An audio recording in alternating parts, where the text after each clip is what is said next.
মালিক তিনি আপনার মালিক, আপনার পিতামাতার মালিক, সকল সম্পদের মালিক, সবকিছু তিনি চাইলে তিনি মুহূর্তের মধ্যে একজনকে প্রধানমন্ত্রী বানিয়ে দিতে পারেন, আরেকজনকে রাস্তার ফকির বানিয়ে দিতে পারেন তিনি মুহূর্তের মধ্যে। কেউ জানে না হোয়াট উইল হ্যাপেন। ইভেন দুপুরের আগে কি ঘটবে কেউ জানে না, দুপুরের পরে কি ঘটবে তাও কেউ জানে না, কেউ জানে না what will happen. Even he or she didn't know what would happen to him or her even before the midday. দুপুরের আগে তিনি জানেন না, দুপুরের পরে তিনি দেখলেন সব কিছু শেষ। এটা হতে পারে?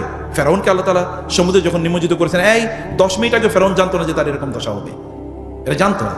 অতএব আল্লাহ তাআলাকে আপনি ঠকাইয়েন না। আল্লাহকে ঠকানো মানে নিজকে ঠকানো। আল্লাহকে সময় দেন, আল্লাহ তাআলা আপনার সময়ের মধ্যে বারাকা দেবেন। আল্লাহ সুবহানাহু ওয়া তাআলাকে আপনি তার ডিউ প্রদান করেন, তাহলে আল্লাহ সুবহানাহু ওয়া তাআলা আপনাকে আপনার ডিউ প্রদান করবেন। তিনি না দিলে, তিনি যদি চান তাহলে তিনি অন্যদের অন্তরগুলো আপনার প্রতি ঝুঁকিয়ে দেবেন।